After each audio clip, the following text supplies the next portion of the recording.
Alrighty, gamers, welcome in to Retro Time, and I'm Jay, and today I want to talk about a topic related to Legend of Zelda, because I put a couple videos up as of recently related to the Legend of Zelda, and a lot of stuff about how I feel about the game and why I like the franchise so much. But this is more just a theory about something between Ocarina of Time and Majora's Mask. Now, I'm going to break this down by using kind of like slides for you and why I think this theory to be a thing. So let's just get into why I think this theory to be feasible on top of another theory out there. This could go one of two ways and depending on how you look at it. So let's just break it down. All right. So this is one of my favorite videos on the internet ever. Um it just it states that there's a possibility that in Majora's Mask, Link is dead. So I'm going to challenge this theory and go with something I think here about this and how this might not even be accurate. So let me break everything down and explain to you. So in Ocarina of Time, Link um go Link eventually ends up in the Temple of Time and pulls the sword from the stone. Well, during the pulling of the sword of the stone, he sleeps for like 7 years and grows up a full grown like man. He grows up more of a teenager, not a full grown man, but like adult Link is what they call him.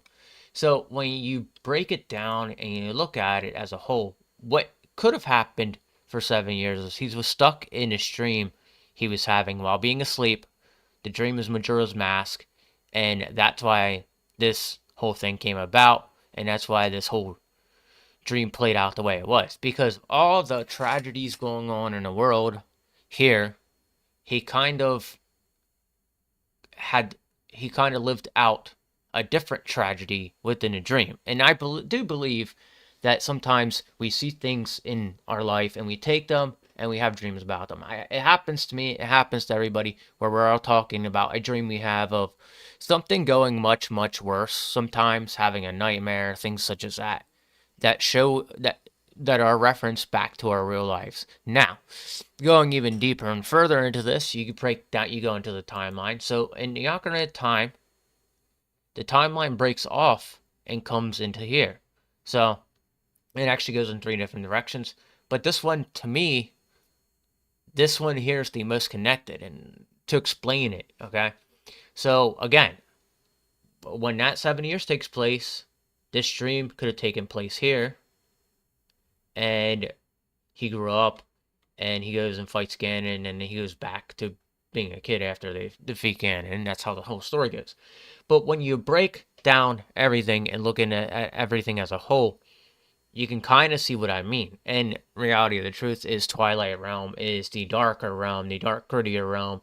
And when you also break it down, you see Link is having all these things that reoccur back into a stream, like references to real life, like example I just said, where you have a reference to your real life and it goes into your dreams and you see something play out dramatically different, sometimes scary, sometimes good. That's why I say this right here. I do think this dream took place here. And so let me go in more in depth as to why this is, I could see this being a dream, okay? The Zora are there. The Goron are there. The Deku are there. And, Skull Kid's there. There's a couple of things that are still, even the mini guys you fight, the mini guys you fight are bosses in the original game. So you can see a lot of stuff just referenced back to this, the music, stuff like that.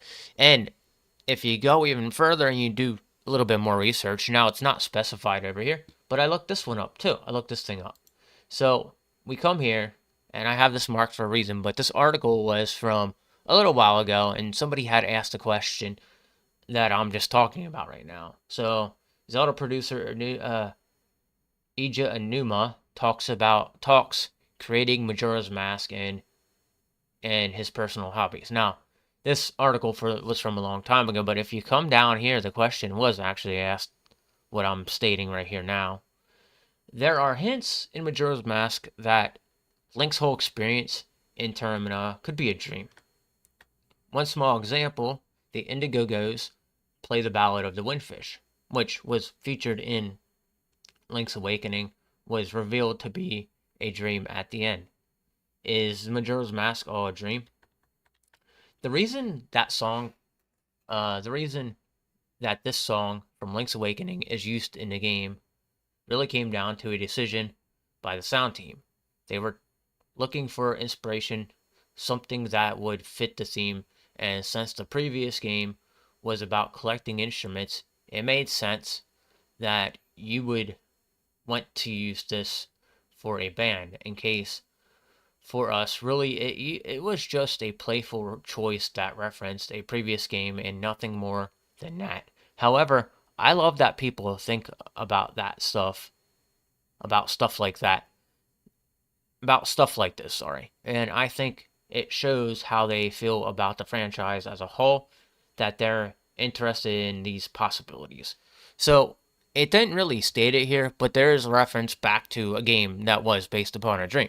Now, let's go back again, and I can explain a little bit more why I would see this as a dream. So when you go back to the timeline here, Majora's Mask, the very, very end of it, is it's very interesting. The ending is of Link riding off, and the horse and him are they're just riding off into the sunset in the forest.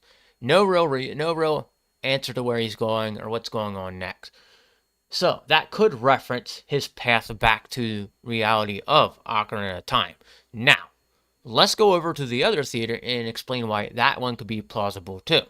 So this theory right here of Link being dead. Now, again, with the timeline, when you look at the timeline, it comes right after Ocarina of Time. All right, and after it comes after the Ocarina of Time, of course, there's a good possibility of Link being dead. And let me explain why this theory is plausible as well. All right, so there's a point in the game at the very, very beginning where Link is going through the forest, okay? And there's a moment where he chases his horse down and he tries to get Epona back. Well, no, not Epona, but like he's chasing Skull Kid down because he stole some of his stuff, and he and Epona end up falling off the cliff. I'm pretty sure that's how it goes. I have to glance back, but they both fell off the cliff, and they both ended up dying. And the reason I perceive this to be a death is because as he's falling, the game references like all these like past like images that like as he's falling, you could see like silhouettes of images coming from outside of him as he's falling, insinuating that that could be a death. Now, we don't really know if this to be true because nobody really explains this, but these two theories set very well with me, and my theory sets very well with me for obvious reasons, and then this theory sets well with me. So what actually happened after that 7 years, or what happened after the game? Well, we got one connection here that seems plausible, but it's not 100% plausible. And then we have my theory, which takes place in two different timelines, which also could be plausible. But reality of the truth is, nobody really can specify what it is. We had Anuma state that he don't know if it's a dream, but it's a cool idea that people think like that.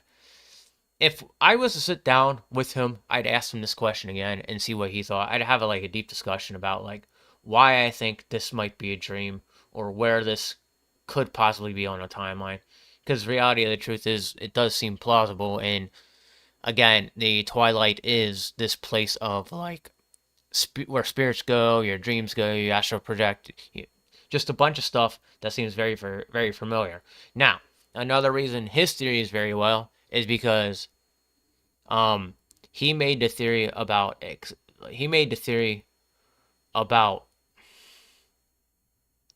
about accepting loss and moving on.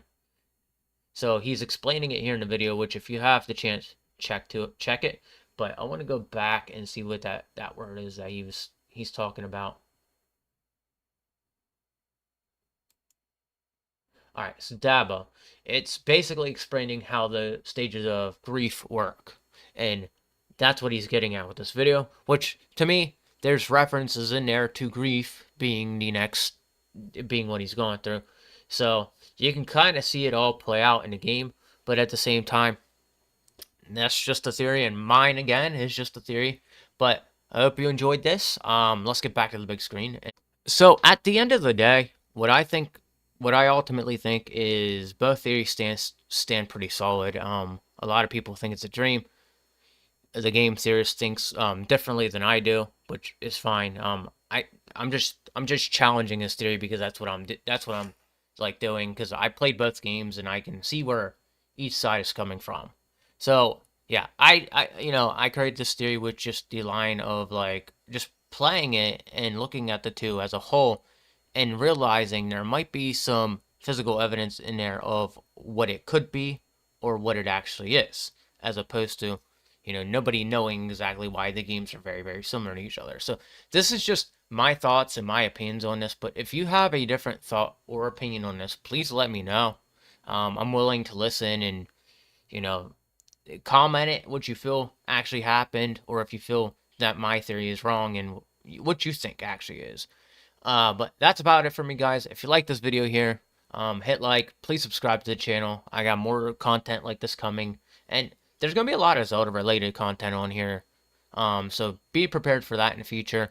And also, if you like it, hit the like button, and it's also, if you do subscribe, hit the notification bell so you can get more from me. And with that said, guys, take it easy, and I'm out of here. Later. And keep gaming.